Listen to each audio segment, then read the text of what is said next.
Hello, it's Philip Taylor speaking from Richmond Green Chambers in London. This morning I'm looking at an excellent book which has come to us from Globe Law and Business publications. This book is called The Rule of Law in the 21st Century. Very interesting title. The Rule of Law has suddenly got a nice little bit of publicity recently with the celebrations of Magna Carta. And what we've got here is a task which Sean O'Neill and the others at Globe have decided to set, which is to look at the rule of law in terms of the worldwide perspective, and they've come up with a really excellent series of contributions. The consulting editors for this publication are Professor Robert A. Stein and Justice Richard J. Goldstone. It's a hardback book, and we have given it as our review title, New from Globe and the IBA, an aspiring collection of contemporary perspectives on the rule of law from top international contributors. And that's really what we've got here. It's a hardback. This is the standard format for all of their works. There is the front page in landscape. There is the nice spine. And there's some comment on the back.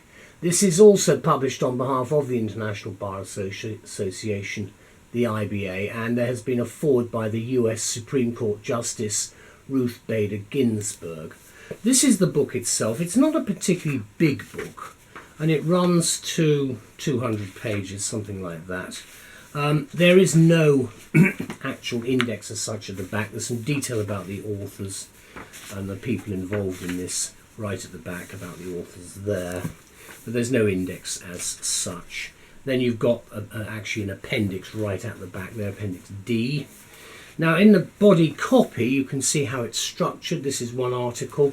You've got footnoting and you've got paragraph numbering. So you should be able to find things very quickly if you're looking for anything specific for research purposes. There's the front of it again.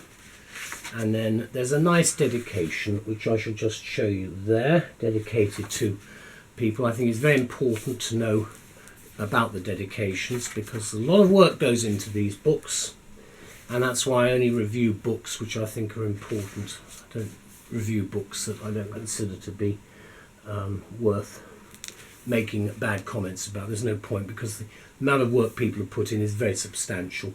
This is Ginsburg's foreword there, and then after that you've got the introduction from the two editors.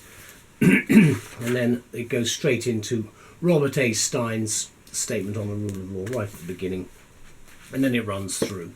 So there's the book itself with its nice brownish cover. So what do we say about it? Well, we say this: the rule of law in free countries, you know about it, but it takes volumes to discuss and define it, including this one. It's a new and important and authoritative publication from Globe Law and Business, and I say, in the free world, we know about the rule of law, but other people don't. So I think, as much as anything else, this is an informative publication written at a high level. So it's got a substantial amount of scholarship attached to it. And as to be expected, there's a lot of referencing. It's a most succinct description of the rule of law, quoted by co-editor Robert A. Stein, who comes to this using Aristotle, who described it in essence as a government by laws and not by men. And that's exactly what the rule of law actually is. So we go all the way back to Aristotle. Enshrined in Magna Carta, of course, in 1215, the rule of law has proved a controversial and fragile concept over the centuries. Dictators then as now don't like it, but almost miraculously, in the teeth of formidable opposition and a lot of bloodshed, it survived. If you drive past Runnymede on the banks of the Thames, where the despotic King John reluctantly sealed Magna Carta in 1215, and note the signage when you go through proclaiming 800 years of the rule of law. Then, after you've done that, read this book. which in fact is well worth doing because the book itself will give you new insights, certainly. As the publishers point out, the book seeks to offer a better understanding of the rule of law as an important concept, which they add is humankind's best hope for freedom and justice. Well, a great aspiration and absolutely fundamental. Here you have a compendium of expert and thoughtful discussion on the rule of law, contained within some 13 articles by a selection of leading authorities worldwide.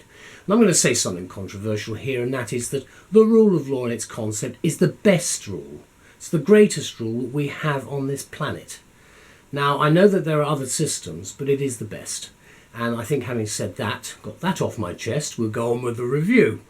The article on Magna Carta and the rule of law in this book, for example, includes penetrating and insightful commentary by Lord Newburgh of Abbotsbury, who is, of course, the President of the UK Supreme Court.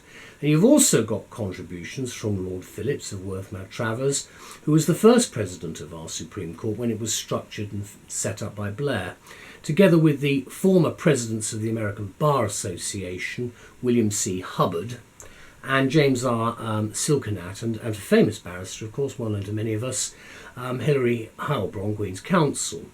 And I think it's fair to say that there isn't a contributor to this book that isn't simply distinguished, or similarly, rather, distinguished, because they are very well-known people, and what they say, I think, is of great interest to everybody.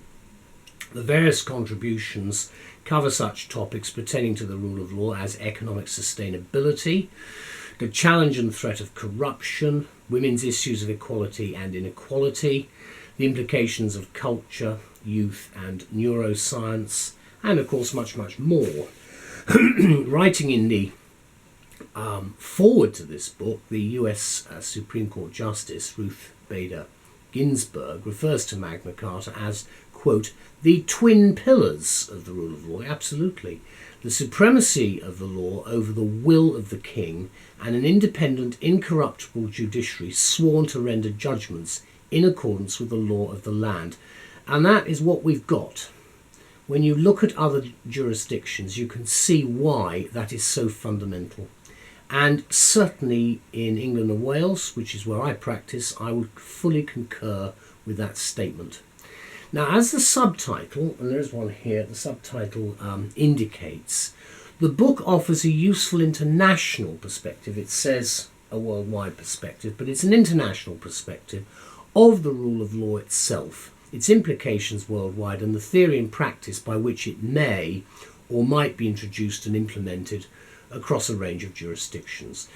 I think the final word should be this. Academics, students and general readers, as well as lawyers worldwide, will find this book with its timely reappraisal of the rule of law particularly informative and inspiring. Also, do please note the 4 appendices which are at the back. They include the Constitution of the United States in particular, which I thought was very important, and I'll show you that in a moment. Published on behalf then of the International Bar Association, Globe have put forward this book, which we think should be regarded as an essential purchase for the well-stocked law library, because it's an important book in its own right.